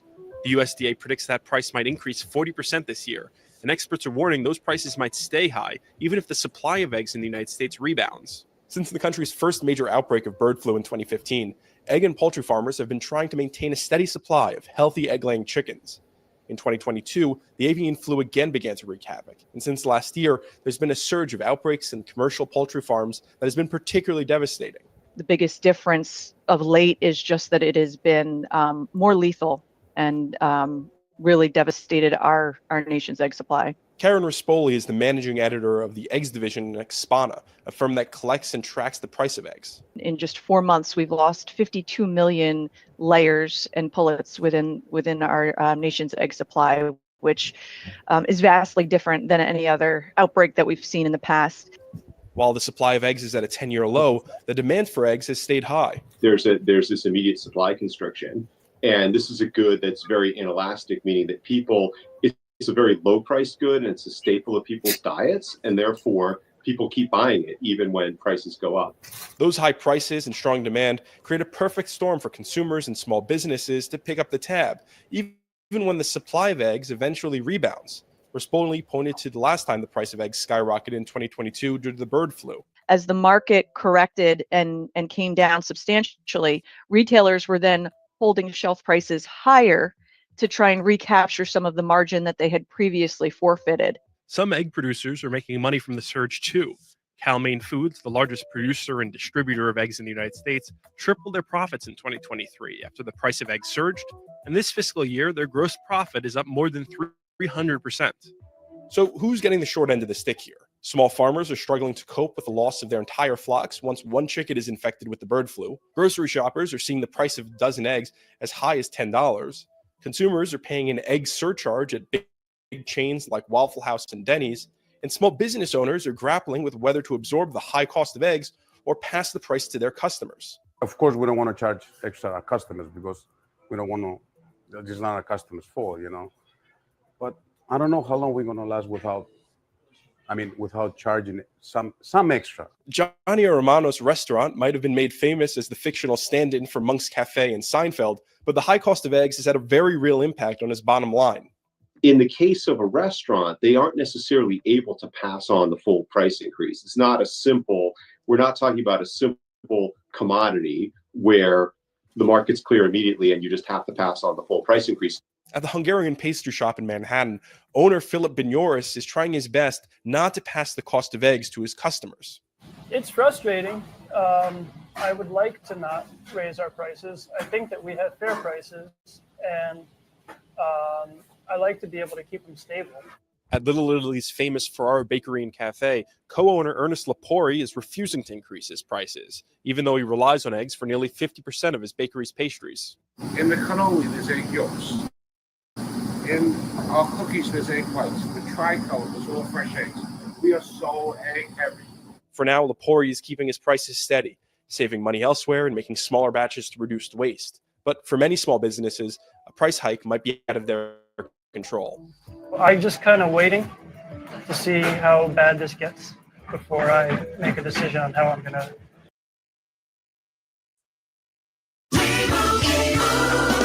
And Doug. You'll be back. Emus can't help people customize and save. Have you been paying close attention to your grocery bill? Well, the answer is likely yes, as Americans and Montanans have noticed the steady increase in food prices over the last several years. But is this trend set to continue? MTN's Tommy Lynch headed to 2J's Fresh Market in Great Falls for some insight. Food prices are expected to go up 3.4% in 2025, according to the USDA. So we spoke to some Great Falls businesses talking about how it will be affecting them.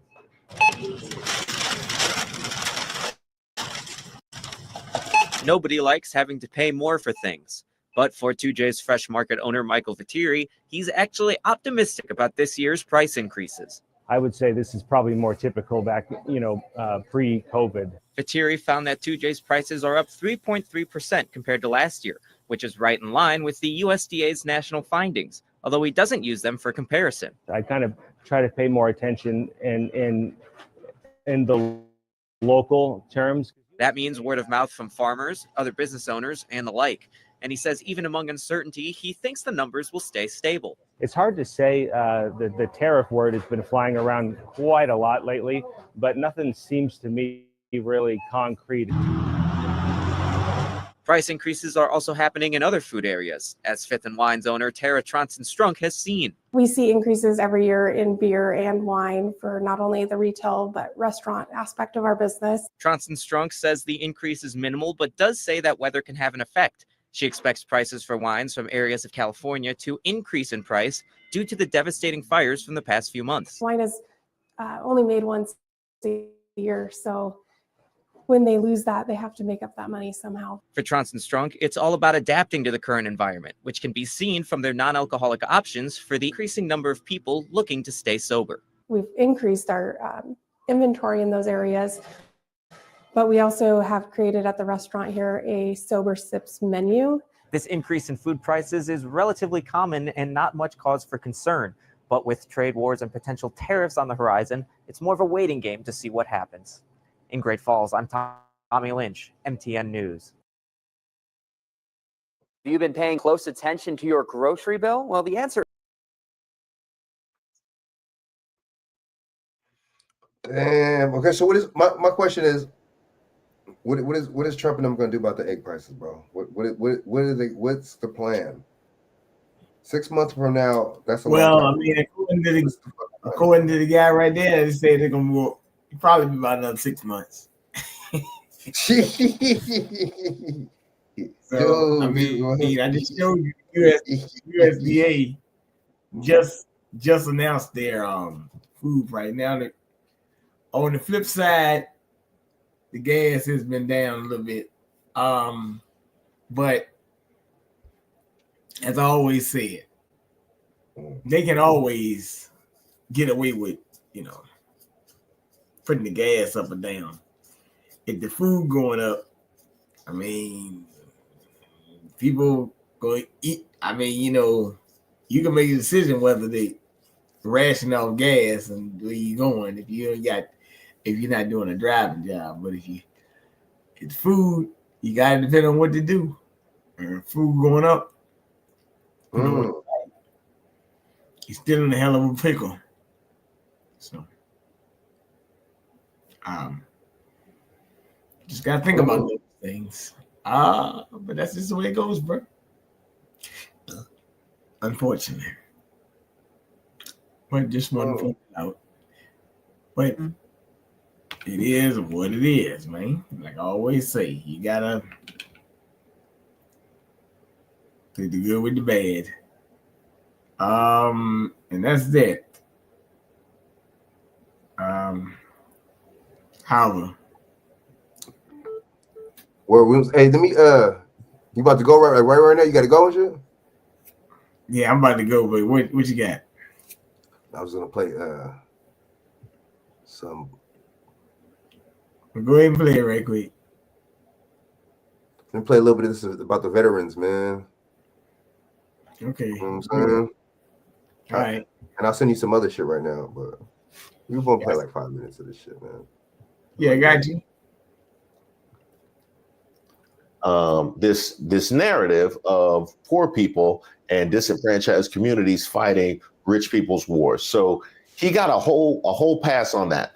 And then you have the reports of him calling veterans stupid and not understanding their sacrifice when he went over to Europe. Tonight, for the first time, the chairman of the Joint Chiefs of Staff, General Mark Milley, is responding to shocking comments posted online by Donald Trump. The former president suggested last Friday that the nation's highest-ranking military officer deserves to be executed for communications the general had with China during the final months of the Trump administration. President Trump recently said that your dealings with China were so egregious that in times gone by, the punishment would have been death. Yo. That's right. He said that. That's correct. He is suggesting that you be punished by death. The former commander-in-chief to his former top military advisor. Look, I'm a soldier. I've been faithful and loyal to the Constitution of the United States for 44 and a half years. And my family and I have sacrificed greatly for this country, my mother and father before them. And, as much as these comments are directed at me, it's also directed at the institution of the military. And there's 2.1 million of us in uniform. And the American people can take it to the bank that all of us, every single one of us, from private to general, we're loyal to that Constitution and we'll never turn our back on it, no matter what the threats, no matter what the humiliation, no matter what. If we're willing to die for that document, if we're willing to deploy to combat, if we're willing to lose an arm, a leg, an eye to protect and support and defend that document and protect the American people, then we're willing to live for it too. There is his lack of understanding of American histories. You remember the defending the airports in the Revolutionary War? Our Army manned the airports. It ran the ramparts. It took over the airports. It did everything it had to do. And at Fort McHenry, under the rocket's red glare, it had nothing but victory. And when dawn came, their star-spangled banner waved defiant. We have him reportedly calling veterans suckers and losers, which was another thing that came out before the election. At the time, it seemed odd. The President of the United States skipping a ceremony to honor Americans killed in the First World War, blaming the weather, even though other officials made it. The Atlantic magazine reports that on that specific visit, Donald Trump told staff, "Why should I go to that cemetery? It's filled with losers." Later, he called 1,800 Americans who died in the legendary Battle of Belleau Wood suckers for getting killed. The reporter behind the story stands by it and his high-level, unnamed sources. He doesn't understand why one would go pay that level of respect to fallen American soldiers. And if you choose not to believe suckers and losers, or calling them stupid because you didn't see it come out of his mouth, one thing came out of his mouth was what he said about John McCain. He hit me. He's not a war hero. He's a war hero. He's a war hero. 5.5 years. He's a war hero because he was captured. I like people that weren't captured, okay? I hate to tell you. And that is in addition to what we saw at Arlington Cemetery. Now, wait a minute, man. Let me say something. They give him a pass for shooting campaign footage inside restricted areas of the cemetery. What bad, bro? What happened? Now, the thing with John McCain, I actually tell you the truth. John McCain probably should have executed anyway for his role in the war. So actually, tell you the truth. Facts. But he gave him information, didn't he? Yeah, but the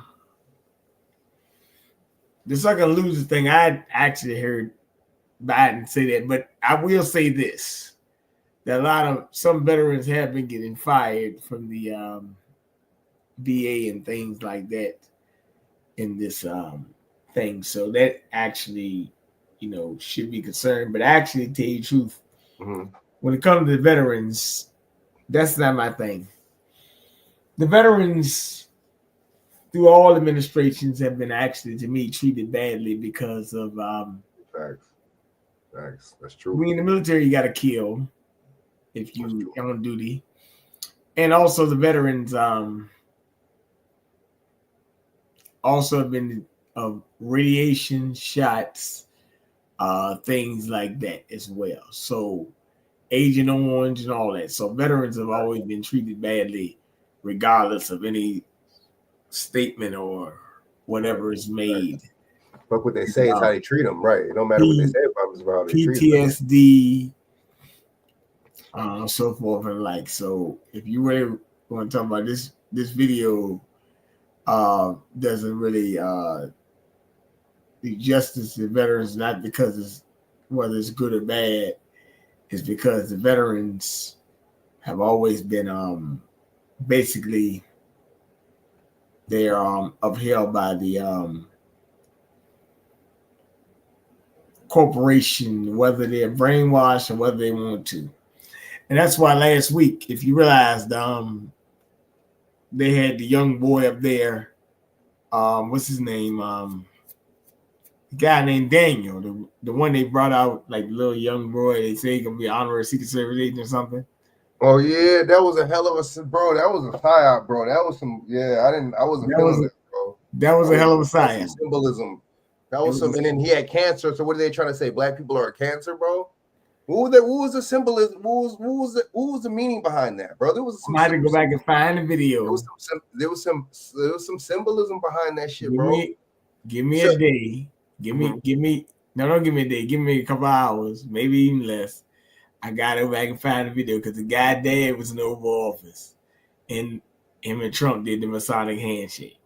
You peeped it. Okay, you peeped that part.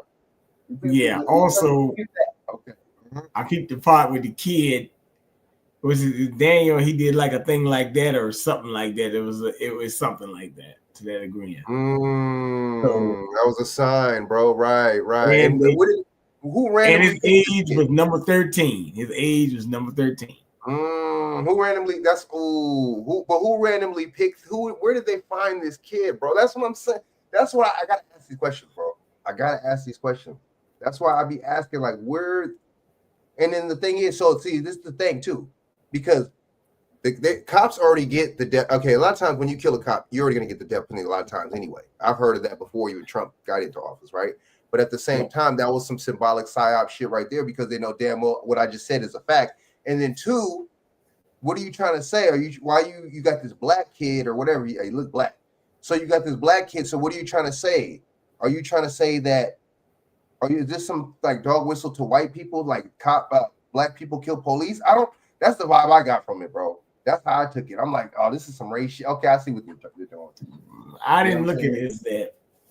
I looked at it as a more of a thing to promote either the military or Secret Service to get you to join, like a recruiting ploy. Yeah, they did say he was going to be like a little agent or something, huh? Yeah, I look at it like recruitment. Remember, military always does recruiting now. That's always been a fact. I mean, they used to come to our schools and shit. Yeah, so the military do recruiting. I mean, I got uncles and cousins and all that have been in the military, so they always got to do recruitment. But the crazy part is a lot of people don't want to go to the military as much as they used to anymore. So they're trying to get the recruitment back. Me personally, like I always tell people, even soldiers have gotten to say something to me before about it. When you're in the military, your job is to protect the corporation, brother. Sorry. Well, facts. It's protect the corporation, bro. Facts. It's all because this is what this is. Facts. You really don't want to, like I would say, if you want to, that's on you. If you don't, you don't. But at the end of the day, your government property, state property, whatever. I mean, I always tell people the best thing if you're gonna go in the military to me would be in National Guard. If anything, because you probably wouldn't be something. Because National Guard member can work at your bank. National Guard, they go on drill, but to be active duty, Lord, you could probably be summoned anywhere. Might be a hell of a risk to take it this time. So you get recruitment. Look, is this and that's recruitment, military recruitment. So more psyops. You know what I'm saying? Plus, like you know what I'm saying. We just seen with the thing with the military thing with who was it? Who was the military thing we just seen? Oh, with the jails, with Holcomb with the jails in New York. What's that all about? And then they got the military and the National Guard. Are they still in the subways? Why is nobody talking about that? Why is the news? See, the news media is in on this shit. Why are they? Why are they not talking about? It's a crime. Remember a couple months ago, the crime wave in the New York State, in the New York motherfucking subway. It's a crime wave like the 80s. Okay, did that shit drop? Is it still a crime wave in the subway? What happened? Why are we not hearing nothing about that? Why my thing is the National Guard still down there in the subway? Because that's military, right? Mm-hmm. So it's like, what's really going on. I think they low key pushing to martial arts type shit, or they're just pushing it to where people get more accustomed and comfortable seeing the military and the military being actually, you see what I'm saying, in public. You see what I'm saying? It's making people comfortable. They're gonna push it to the point where it's gonna be normal. Yep. Yep. Well, that's pretty interesting. But I'm gonna have to break down some more stuff tomorrow. Wish you in shout your information, brother. World War, yeah, man. Y'all could find me, you know what I mean? This is a good show, man. It was some good information tonight, man. It was some real good shit. You know, we gotta really start being on our stuff, man, and know and learn. We can't trust none of these politicians, man. This is a politics, you feel me? We actually have to do for self. And then on some class shit, on some race shit, however you want to face it, however you want to slice it, you know what I'm saying? Because we all see, you know, no matter who gets in there, you see what I'm saying? They're doing it for the oligarchs, for the billionaires and trillionaires. Honestly, when now in this space that Donald Trump's in there is kind of interesting, so we could kind of see, because people say, you know what I'm saying, he's more straight up and straightforward about what he's doing. That's a good point. But at the same time, he's going to be straight up and straightforward about and showing us what he's doing. And that's a good thing on our part. So now we see, but at the same time, you know what I'm saying, it's all a script.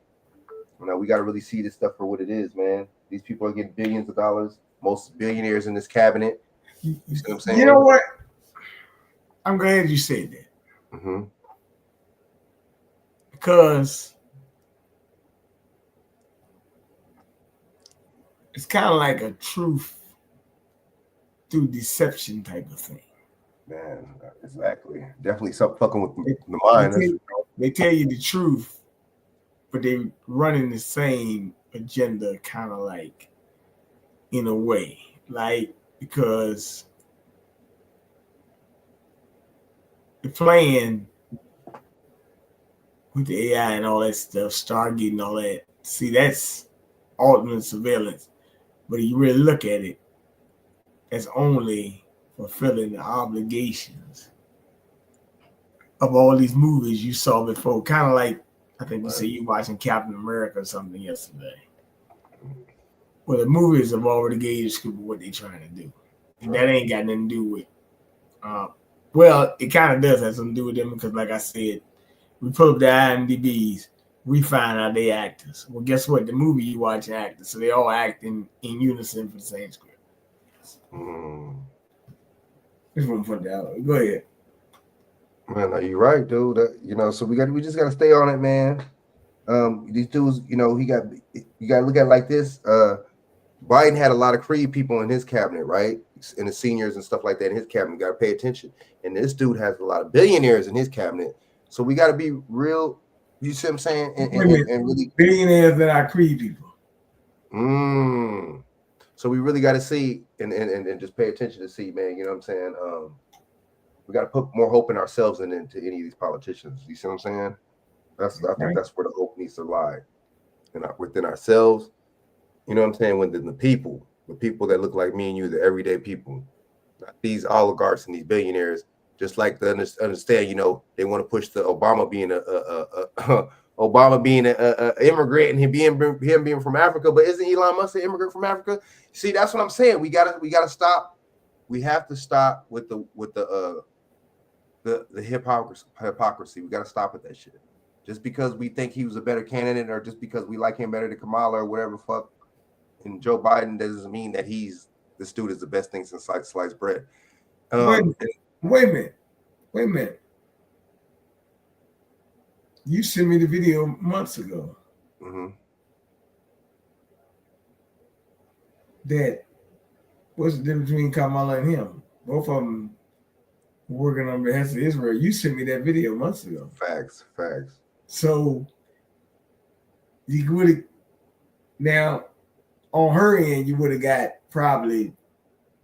I look at it like she just couldn't sell it to the plane, you know, sell it good enough, but at the same time, articulate it like he could. So, cause like, and me personally, when I look at it, I say, well, it's all depending on who the better salesman. Facts. And then the president, what? or CEO. Telling you. A Facts. CEO is just the head of a corporation. Fucking true. So, you know, it is what it is. Like I said, I kind of like it. I mean, you know, people are seeing things, but if you don't understand it, you'll be lost in the sauce. Facts. So I tell you. Oh yeah, man. So Don't we get also- mad. Facts. Just because the way you see yourself in the script is you got to know, and this will be for the Bible scholars, I guess. I mean, it's right there in the scripture. Come out of her. It's right there. So I just using that for the Bible scholars that like to, you know, get mad with you, you know. And that could be from the conservatives or the liberals or whatever you want to call it, but they get mad about things and always want to interject the religion into it. But at the end of the day, this is more of a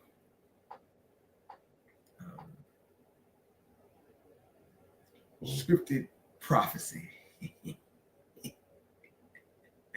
So that's all I had to say. Facts. And, you know, and another thing I was gonna say, we gotta just watch out for these fake black leaders too on the other side, man. Pushing this and want to have the opportunity to go in on Trump or say something about this administration, but they don't still not talking about our issues at all. So we got to really stand clear of both sides. You see what I'm saying? Because both sides are not for us. Both sides would not. I mean, somebody should try to bring some kind of policies for so-called black people to Trump. I know they won't on either side. Maybe I think that's what they should be doing right now since he's in office. But whatever, and it could really bluff his motherfucking ass. But they ain't gonna do it. But you know what I'm saying? We'll see. But so you know, some kind of policy should be given to him. Other than that, people should we should just do for self. Focus on us, man. You know what I'm saying? Don't listen to these black politicians either. These Maxine Muddy Waters and all these people, because they ain't nothing either. They getting paid by, you know what I'm saying, APAC. As soon as these people hit the motherfucking high school. As soon as they motherfucker get out of high school, the motherfucking APAC is sweating them and shit. You know what I'm saying? So these people been sold us out. We used to call MC Hammer a sellout. I don't see how he was a sellout when he helped his own community. These people are sellouts. This is the definition of a sellout. All right, so y'all can hit me up at XX Frank Nitty XX, man, you know. And then also Frank Jones 815 on Instagram, and also XX Frank Nitty XX on Instagram. Y'all can holler at me, man. Like and subscribe to the content. Let me respond to MC Hammer thing. Mm-hmm. Didn't they say what they say about MC? Oh yeah, they say he sold out hip hop or something like that back in the day, or something like that, because I think he was trying to get Grammys or something like that, or whatever the case may be. And they said that, you know, this won't hip hop or rap or whatever they were talking about at the time, right? But I will say this: MC Hammer, from what I know, I mean, maybe, you know, I'm talking about the music now. I'm not talking about anything else, purpose life, all that. Just forget all that. I'm talking about the music, right? MC Hammer didn't have a lot of, more like, to me, dancing music, you know, Can't Touch This, stuff like that.